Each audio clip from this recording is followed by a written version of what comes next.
डरते तो हम सिर्फ ऊपर वाले से। अगर आप भारतीय मुसलमान हैं बहुत अच्छा है, आप बहुत मजबूती से अल्लाह को मानिए, कुरान को मानिए, मोहम्मद साहब को मानिए, कल्चर में रचते बसते हैं तो आप भगवान राम को मानिए, भगवान श्री कृष्ण को मानिए, अपने जो यहाँ की संस्कृति के पुरोधा हैं उन्हें मानिए, तो फिर आप एक मजबूत मुसलमान बन पाएंगे। 2 साल से अधिक हो गए हम इसे नहीं बना पा रहे क्योंकि सारी कट्टरपंथी ताकतें इसके खिलाफ लगी हैं।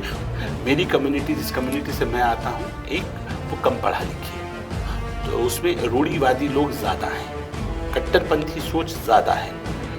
हम बाई कल्चर भारतीय हैं और भारत की संस्कृति में, भारत के कल्चर में श्री राम और श्री कृष्ण बसते हैं। परेशानी तब आ जाती है कि जब आप भारत में रहते हैं और आप अपनी संस्कृति से ऊपर दूसरे की संस्कृति को मानते हैं। खासकर मुसलमानों को संग से सीखना चाहिए कैसे अपने लोगों को जोड़ा जाता है।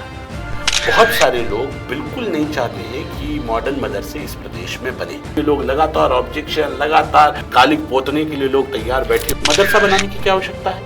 आप स्कूल खोलिए, मदरसों में छेड़छाड़ मत कीजिए। जो मदरसों में केवल एक चीज तक आपने तय कर दिया, उसे सीमित कर दिया है, वो मदरसा का बच्चा जो मदरसे से पढ़ के आएगा उसके पास कोई विकल्प नहीं छोड़ रहे हैं आप, वो चंदे के ऊपर ही अपनी जिंदगी गुजारेगा। हमारे प्रधानमंत्री मनमोहन सिंह, सुना है राजनाथ सिंह, ये तमाम लोग जो बहुत सीनियर हैं, ये सब लोग मदरसों से पढ़े। तो इसका मतलब पहले मदरसों में खाली उर्दू और अरबी नहीं पढ़ाई जाती थी, वहाँ बाकी सब्जेक्ट्स में पढ़ाए जाते होंगे। और दरगाह पीरान गलियर के अंदर देश की आज़ादी से अब तक कभी तिरंगा नहीं फहराया गया था। ये सौभाग्य मुझे प्राप्त हुआ, जहाँ झंडा नहीं फहराया जा रहा था मैंने वहाँ झंडा फहराया है।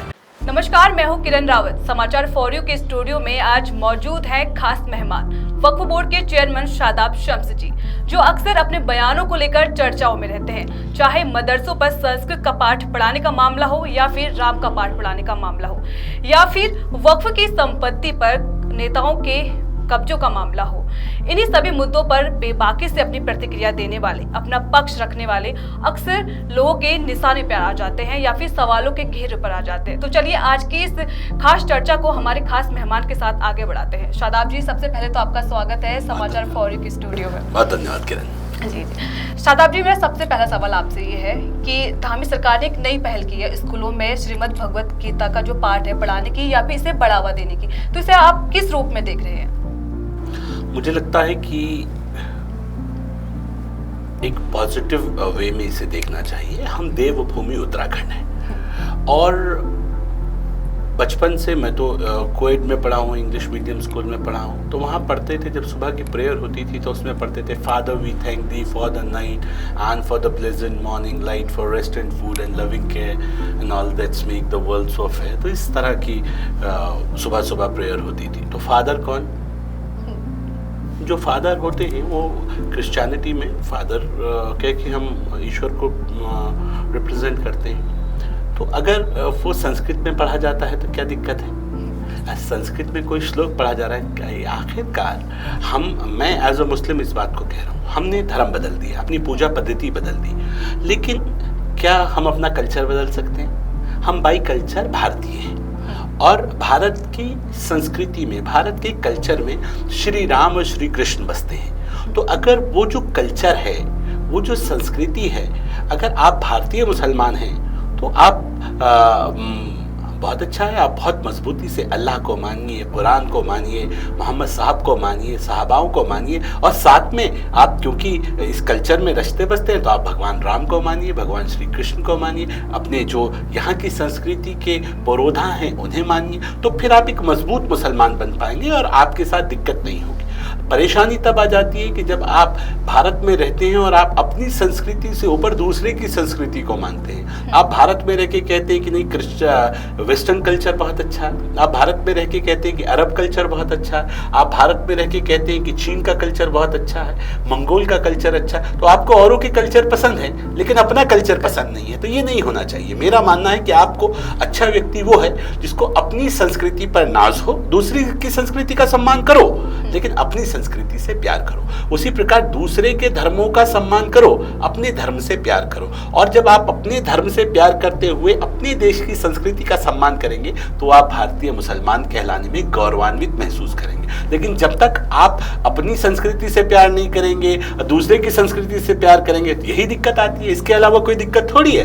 अब आपने, मैं ये मानता हूं, हमारे बड़ों ने अपना धर्म बदल दिया, तो धर्म बदल दिया, पूजा पद्धति बदल दी, हम एक कुरान, एक अल्लाह और एक पैगंबर के मानने वाले हो गए, तो इसका मतलब ये थोड़ी है हम अपने बड़ों को गालियां देंगे, अपने पूर्वजों को कोसेंगे बैठ के। ये नहीं होना चाहिए। हमारी संस्कृति, हमारी सभ्यता, हमारी परंपराएं, हम अपने बड़ों का भी सम्मान करेंगे। हम जिनका डीएनए है, जिनसे जो हमारे पूर्वज हैं, उनका सम्मान करें और इस्लाम को मजबूती से पकड़े रखें, इस्लाम को अच्छे से माने, तो आप एक मजबूत भारतीय मुसलमान कहलाएंगे। जब आप अरब जाते हैं तो अरब कहता है अंताफी हिंदी, तो वहां जाके हम कहते हैं हाँ हिंदी।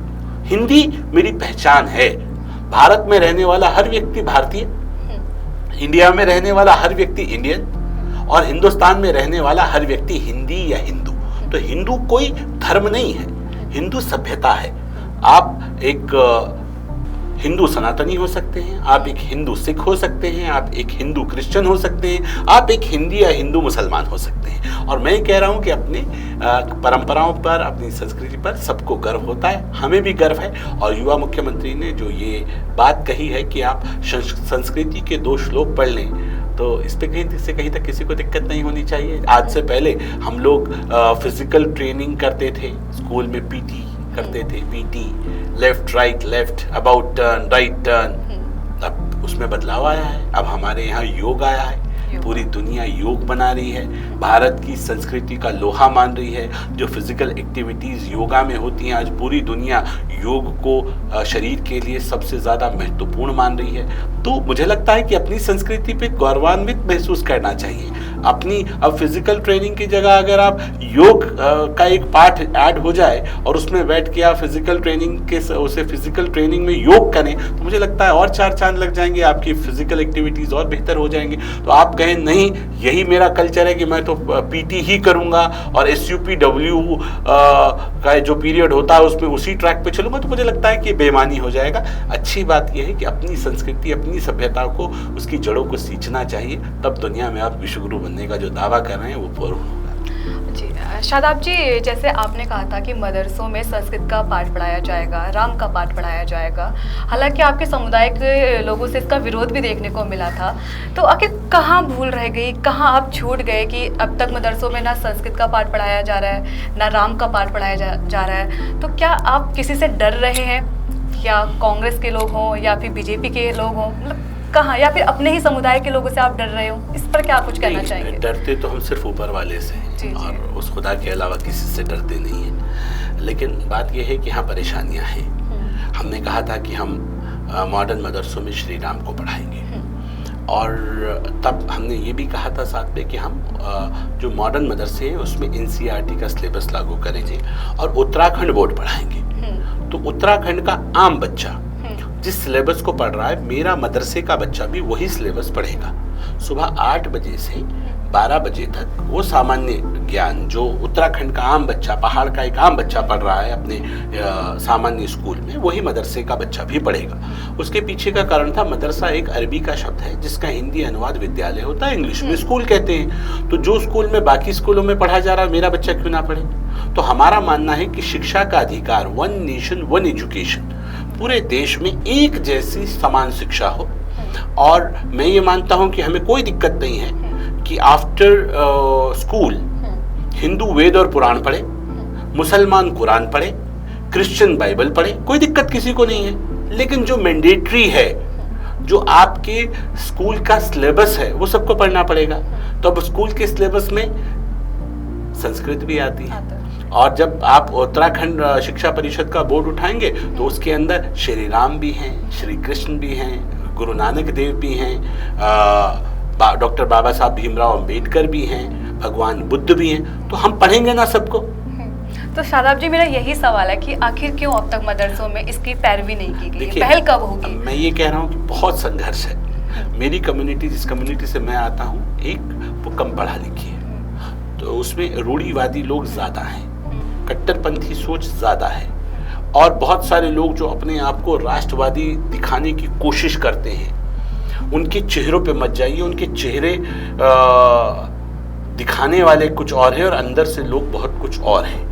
बहुत सारे लोग बिल्कुल नहीं चाहते हैं कि मॉडर्न मदरसे इस प्रदेश में बने, और मदरसों की मैंने नाम नहीं लूँगा, कई बड़े मौलानाओं से मेरी बात हुई, उन्होंने इसका जवाब मुझे ये दिया जब मैंने कहा कि हम मॉडर्न मदरसों की एजुकेशन को थोड़ा सा बदलना चाहते हैं कि आप सुबह से दोपहर तक ये एजुकेशन चले, दोपहर के बाद आप कुरान पढ़ाएं, और हम इस तरह से बच्चों को स्मार्ट बोर्ड बना लगा के उनकी एजुकेशन को बेहतर बनाएंगे, इस तरह से हम करेंगे, तो तर्जुमे के साथ कुरान पढ़ाएंगे। तो उन्होंने कहा कि मदरसा बनाने की क्या आवश्यकता है, आप स्कूल खोलिए, मदरसों में छेड़छाड़ मत कीजिए। देखिए शादाब जी, सुनिए, उनका कहना है आप स्कूल खोलिए, मदरसों में छेड़छाड़ मत कीजिए। और हमारा मानना है कि मदरसों को बदलना है।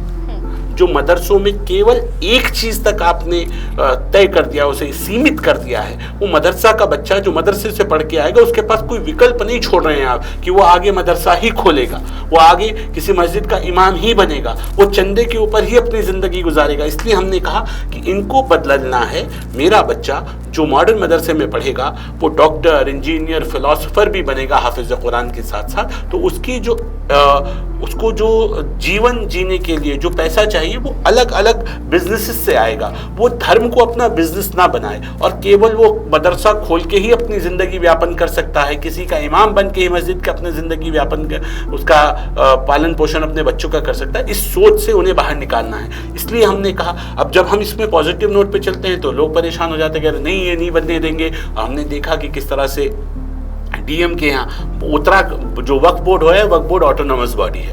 वक्फ बोर्ड कोई भी बोर्ड निर्णय ले ले जिसमें विपक्ष के विधायक भी होते हैं, बार काउंसिल के वकील होते हैं ऑपोजिशन की तरफ से, मुतवल्ली कोटे से अधिकारी होते हैं, उनके रिप्रेजेंटेटिव होते हैं, उस बोर्ड में निर्णय लेने के बावजूद सोचे पिछले 2 साल से अधिक हो गए हम इसे नहीं बना पा रहे क्योंकि सारी कट्टरपंथी ताकतें इसके खिलाफ लगी हैं। और लगातार एप्लीकेशन, कोई कह रहा है 25 लाख पहली किश्त हमने दी अभी तक, उसमें कह रहे हैं अब भ्रष्टाचार हो गया, चोरी हो गई।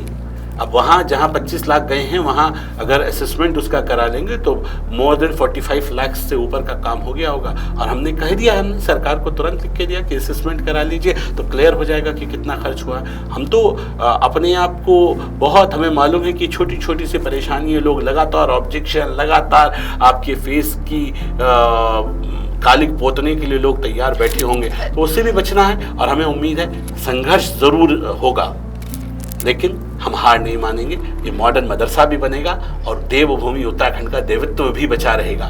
बहुत मिलाकर एक शानदार पहल देवभूमि उत्तराखंड से हमने करने की कोशिश की है। मुझे उम्मीद है युवा मुख्यमंत्री के नेतृत्व में हम इसमें कामयाब होंगे। शादाब जी, देखो हमारे दर्शक जानना चाहते हैं कि आखिर ये मॉडर्न मदरसा बनेगा कब। देखिए जब अभी प्रोग्राम की शुरुआत हुई तो मैंने काफ़ी एक अच्छी लाइन बोली थी कि आप बेबाकी से बोलने के लिए जाने जाते हैं। अब यह यूँ कहे कि आप किसी से डर रहे हैं, वादे और हकीकत आखिर क्यों मेल नहीं खा रहे? मैंने बोला आपको कि लगातार ऑब्जेक्शन आप देखकर किसी दिन अगर मुझे, अभी तो हम ट्रायल कर रहे हैं, कोशिशें जारी हैं, युवा मुख्यमंत्री से भी मेरी बात हुई है और हम उम्मीद कर रहे हैं कि तमाम जितने भी वरिष्ठ जन हैं संगठन के, सरकार के, मैंने सबके सामने विषय को रखा है कि तमाम लोग जो खुरापात कर रहे हैं, जो विरोध कर रहे हैं, उनकी कोशिश ये है कि ये ना बने और हमारी कोशिश है कि किसी भी तरह से ये बन जाए। हम एक एक्सपेरिमेंट को करके कम से कम दिखा सकें। वक्फ बोर्ड का काम मदरसे बनाना और मदरसे चलाना नहीं है। वक्फ बोर्ड का काम प्रॉपर्टी का संचालन करना है, लेकिन आप संचालन करते रहें और करके दिखा ना पाए। किसी को मैं कहूँ कि भाई मैं एक ऐसा मंदिर चाहता हूँ जहाँ बड़ा पीस हो, पीस ऑफ माइंड हो और वहाँ इस तरह से पूजा हो और ऐसा हो और वैसा हो, तो लोग कहेंगे पता नहीं कैसी इमेजिनेशन है। धरातल पे उतार के कोई मॉड्यूल दिखाओ तो सही। तो एक मॉड्यूल देने का काम सिर्फ हम कर रहे हैं। हमारा काम, मैं फिर इस बात को कह रहा हूँ, हमारा काम न मदरसे बनाना है न मदरसे चलाना है, लेकिन कैसे हो, आने वाले वक्त का वो भविष्य के मदरसे, मेरे बच्चों का जो मुस्लिम समाज के बच्चे हैं उनका मुस्तकबिल कैसा हो, क्या वो धर्म के नाम पर और बच्चों से अलग दिखे कि वो भी ऐसे ही दिखें जैसे मेरे उत्तराखंड के और देश का आम बच्चा दिखता है। तो कैसे वो मुख्य धारा में मेरे समाज के बच्चे भी जुड़े, कैसे वो हाफिज कुरान के साथ साथ डॉक्टर, इंजीनियर, फिलोसोफर बनकर डॉक्टर एपीजे अब्दुल कलाम के रास्ते पर आगे बढ़े। वो विचार एक जो है वो बहुत आसान काम नहीं है और इसलिए जो ये परेशानियां हमारे सामने आ रही हैं, हम स्वीकार करते हैं कि परेशानियां हैं, जो टास्क है वो भी बहुत टफ है, आसान नहीं है। और मैं ये कह दूं कि बहुत आसान है मेरे लिए मॉडर्न मदरसा बनाना, ये भी आसान नहीं है। मैं पिछले 2 साल से जितना जूझा हूं इस मॉडर्न मदरसे के नाम पे, मैं जानता हूं और ईश्वर जानता है, लेकिन फिर भी मैं कह रहा हूं कि जिस दिन ये बन गया उस दिन मुस्लिम समाज से आवाज आएगी, ये मुस्लिम जगत में एक शिक्षा क्रांति के रूप में देखा जाएगा, बड़ा बदलाव होगा। आम समाज का आम आदमी, आम मुसलमान ये चाहता है कि उसका बच्चा हाफिज कुरान तो बने, लेकिन उसके साथ साथ उसे बाकी एजुकेशन भी मिले। जो मदरसों में अभी तक एक एजुकेशन तक उसे सीमित रखा गया, उस एजुकेशन से बाहर आए। और हम ये कह रहे हैं जिस दिन ये बन गया, ये एक सिंबल बन जाएगा कि आप ऐसा बना लीजिए और हमसे अप्रूवल ले लीजिए। तो फिर उस ट्रैक के ऊपर अगर मेरे मदरसे चल बैठे उत्तराखंड के, तो फिर आप देखेंगे कि एक बदलाव की बयार देवभूमि उत्तराखंड से उठेगी और मुस्लिम शिक्षा क्रांति के रूप में उसे देखा जाएगा। मेरा ये मानना है, एक बड़ी कोशिश हम कर रहे हैं। मुस्लिम समाज भी इसी देश का समाज है, वो भी हमारे ही बच्चे हैं, तो क्यों ना उनको मुख्य धारा में जोड़ा जाए, क्यों ना उनके लिए कुछ बेहतर किया जाए। उस बेहतरी की हम कोशिश कर रहे हैं। अभी आपने शादाब जी मॉडर्न मदरसों की बात करी, तो जो ये मॉडर्न मदरसे आखिर ये है क्या, जरा हमारे दर्शकों को विस्तार से बताएं।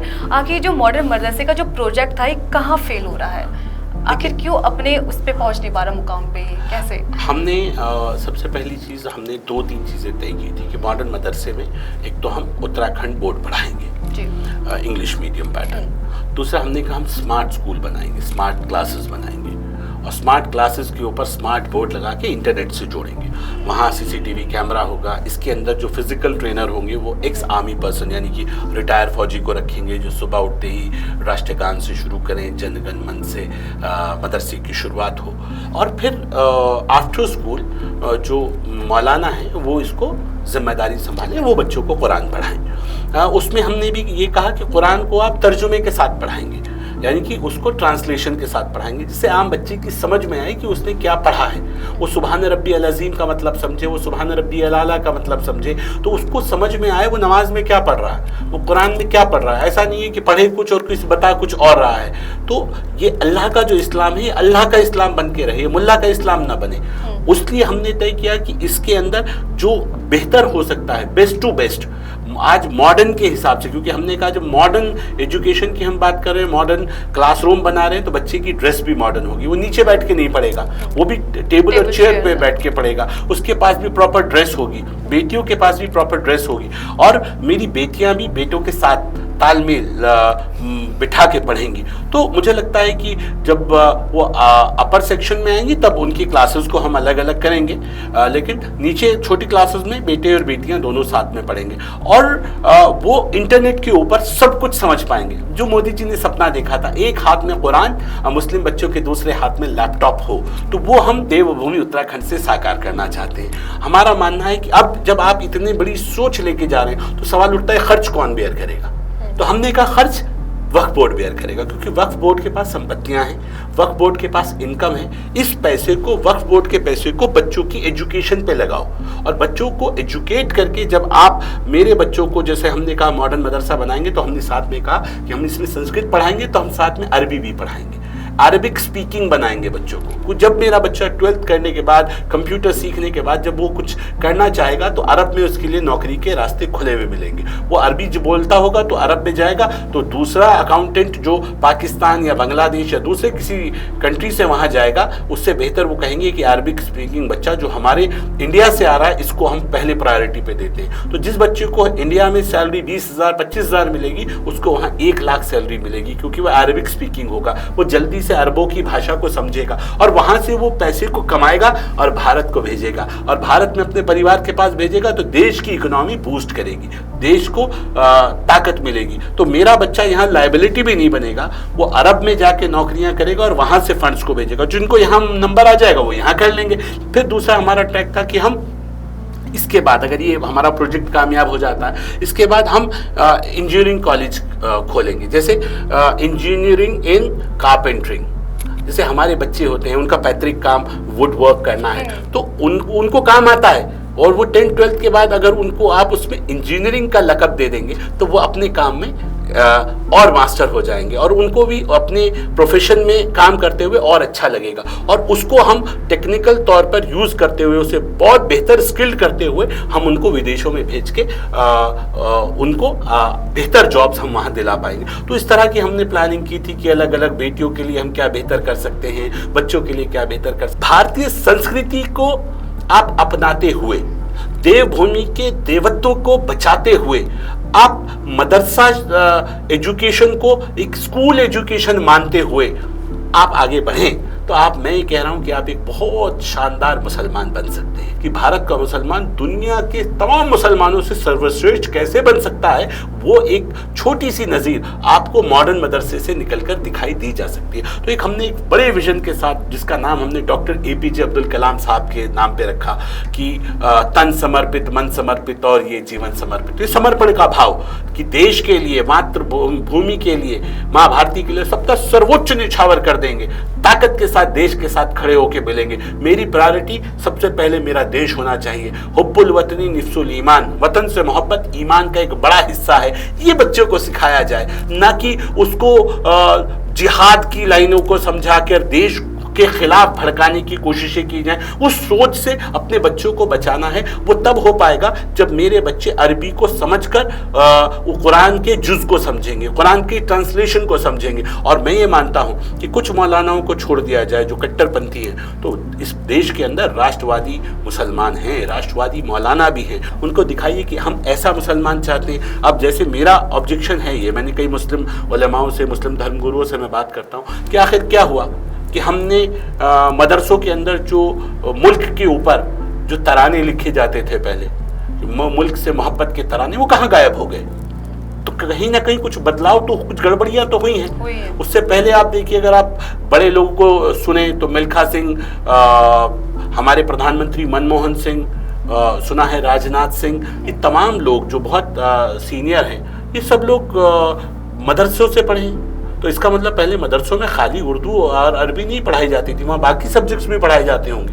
तो क्यों मदरसों को एक ही सब्जेक्ट और एक ही एजुकेशन तक सीमित कर दिया गया? उस सोच को बदलना है और बच्चों को ये दिखाना है कि आप यहाँ आज रह रहे हैं, कल को आपके फादर का कहीं ट्रांसफर हो जाता है, आप कहीं दूसरी जगह चले जाते हैं, तो आप जो बोर्ड यहाँ पढ़ रहे हैं वहाँ जाके भी आप वही बोर्ड पढ़ सकते हैं। आपकी एजुकेशन पर बड़ा फर्क नहीं पड़ेगा। आपको जो समकक्षता है, आपकी जो एजुकेशन की वैल्यू है, आपके पासपोर्ट पे 15 साल 16 साल पढ़ने के बाद अनपढ़ नहीं लिखा जाएगा, वो डिग्री की वैल्यू आपको मिलेगी। कमाल की बात हो रही है कि बहुत सारे लोग ऑब्जेक्शन कर रहे थे कि इसका नाम स्कूल रहने दो, मदरसा मत रखो। हमने कहा भाई ये तो कमाल ही हो गया कि मुसलमान एक भाजपा में, एक सरकार में, भाजपा सरकार में एक दायित्वधारी ये कोशिश कर रहा है कि मदरसा बना दूं, और मुसलमान कह रहे हैं कि नहीं, मदरसा इसका नाम नहीं रखो, इसका नाम स्कूल रखो। इसके पीछे कितना बड़ा राज हो सकता है, शायद इसका अंदाजा आम आदमी नहीं लगा सकता। बहुत बढ़िया शादाब जी।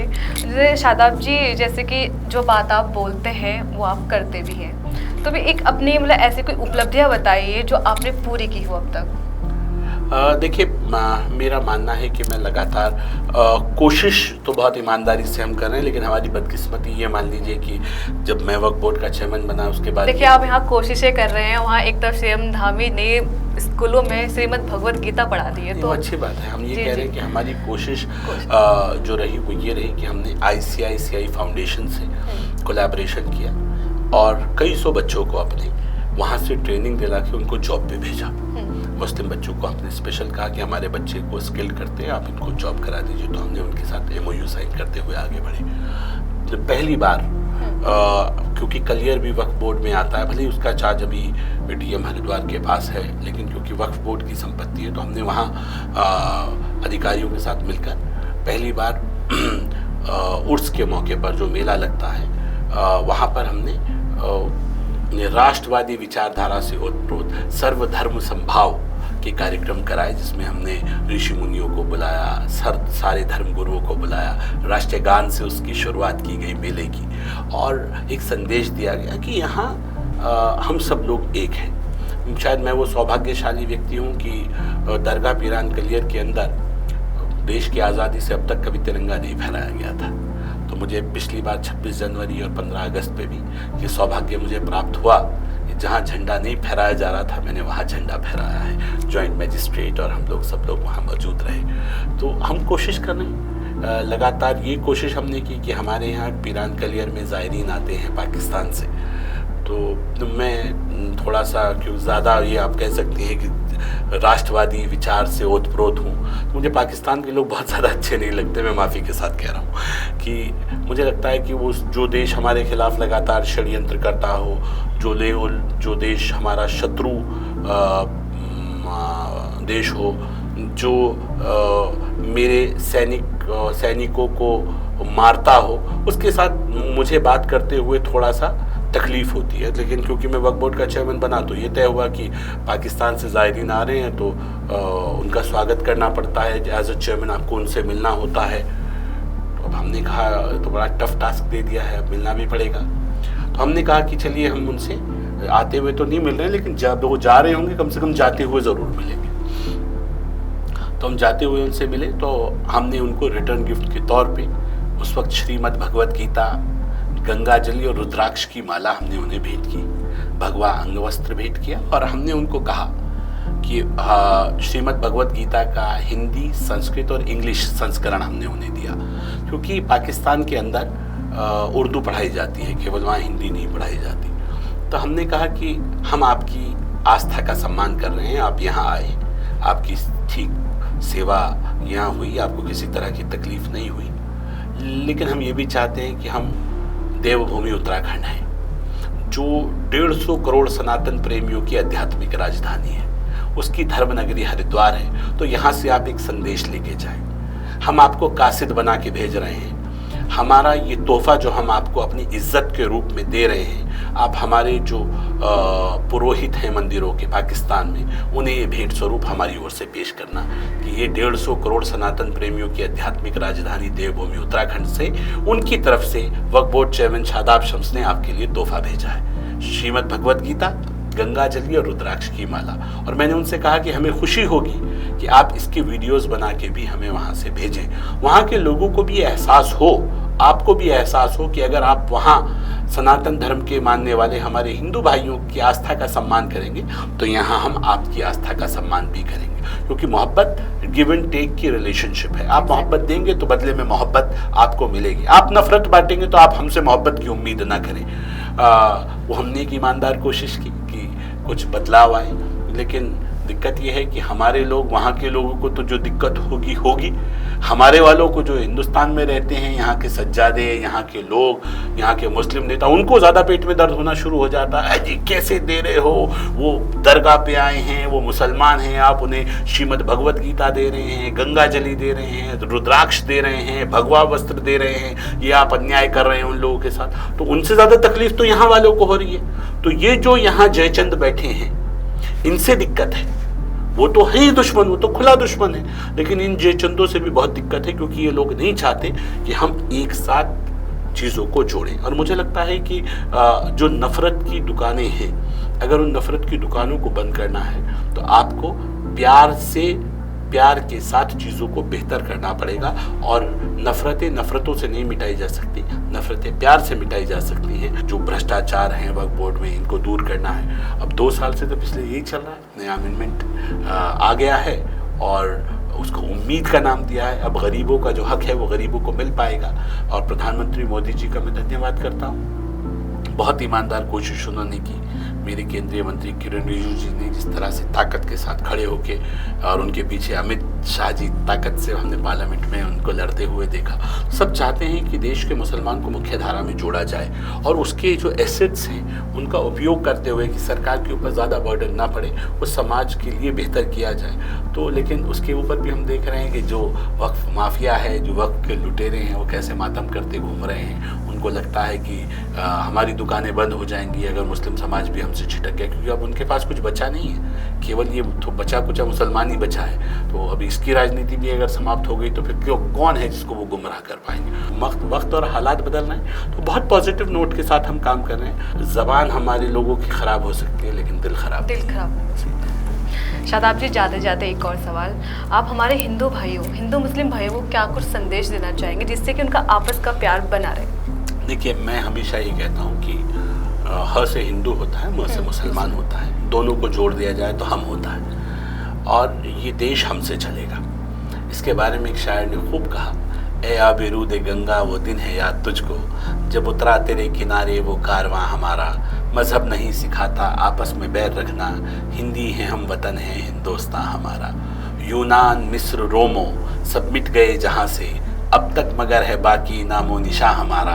हो रहा है दुश्मन दौरे ज़मा हमारा। हम सब जानते हैं कि ज़माना तो सदियों से हमारा दुश्मन रहा है, हमारा दुश्मन रहा है, हमारे कल्चर का, हमारी सभ्यता का दुश्मन रहा है। और उस सभ्यता को बचाने की जिम्मेदारी हमारी साझी है, ये हमारी साझी विरासत है। और हिंदू और मुसलमान जब सब एक होकर अपनी संस्कृति को, अपनी सभ्यता को, अपनी भारतीयता को बचाने पे साथ आएंगे, साथ खड़े हो जाएंगे, तो मुझे लगता है कि कोई हमें विश्व गुरु बनने से रोक नहीं पाएगा। सिर्फ और सिर्फ मैंने संघ को भी बहुत ईमानदारी से, बड़ी बारीकी से समझा है। और मैं पिछले लंबे वक्त से भारतीय जनता पार्टी से जुड़ा हूँ। बड़ी जिम्मेदारी से इस बात को कह रहा हूँ कि लोगों को, खासकर मुसलमानों को, संघ से सीखना चाहिए कैसे अपने लोगों को जोड़ा जाता है। जोड़ने की राजनीति करो, तोड़ने की मत करो। जब आप तोड़ने की राजनीति करते हैं तो आप नुकसान में जाते हैं। और मैं ये मानता हूं कि आज देश को जोड़ने का विषय है। आप अपनी संस्कृति को फॉलो करते हुए, मैं एज अ भारतीय मुस्लिम मैं ये कह सकता हूं, अगर मैं भारतीय संस्कृति को मानते हुए इस्लाम को मानूं तो मुझे कहीं से कहीं तक कोई दिक्कत नहीं है। और वो और खूबसूरत हो जाती है और उसमें चार चांद लग जाते हैं। कोई साकार को मान रहा है, आकार को मान रहा है, तो इसमें क्या हुआ? कोई अलग अलग दिक्कत थोड़ी है। एक भाई भगवान श्री कृष्ण को मानेगा, एक श्री राम को मानेगा, एक तीसरे, सारे द्वार रास्ते तो सब एक परमपिता परमात्मा के पास जा रहे हैं ना, एक ही के पास जा रहे हैं ना सारे रास्ते। सबका मालिक तो एक ही है ना। तो हमें धर्म, मैं ये मानता हूं हर घर में राम और रावण साथ पैदा होंगे। आपको तय करना है आप राम के साथ है कि रावण के साथ है। आपके घर में मूसा और फिरौन एक घर में पैदा होंगे, आपको तय करना है आप मूसा के साथ हैं कि फिरौन के साथ। हुसैन और यजीद आपके परिवार में पैदा होंगे, आपको तय करना है आप हुसैन के साथ हैं कि यजीद के साथ। तो अच्छे के साथ आओ। धर्म कभी भी बांटना नहीं सिखाता, धर्म जोड़ना सिखाता है। और मुझे उम्मीद है कि देश मजबूत हाथों में है। हम वैचारिक रूप से अपनी सभ्यता के, अपने संस्कारों के करीब आए हैं और मिलकर एक और सुंदर भारत को और सुंदर बनाए, माँ भारती के हाथों को और मजबूत करेंगे। तो मुझे लगता है कि वो दिन दूर नहीं है कि हम विश्व गुरु अवश्य बनेंगे। तो चलिए हमारी आज की इस खास चर्चा को अपने खास मेहमान के साथ यही विराम देते हैं। शादाब जी, आपका बहुत बहुत धन्यवाद कि आपने अपना कीमती समय दिया हमें। तो चलिए, ये थे हमारे साथ वक्फ बोर्ड के चेयरमैन शादाब शम्स जी, जिन्होंने बहुत बेहतरीन तरीके से अपनी सोच को हमारे समक्ष रखा। और जो सीएम धामी ने स्कूलों में जो पढ़ाई की बात की है श्रीमद् भगवत गीता को लेकर, उसे भी काफ़ी अच्छे तरीके से यहाँ पर समझाया। और जो मॉडर्न मदरसे की बात की है उस पर भी जल्द वो कार्रवाई करने की कोशिश कर रहे हैं। तो चलिए, इस बातचीत में इतना ही। तब तक के लिए बने रहे हमारे साथ समाचार फॉर यू। नमस्कार।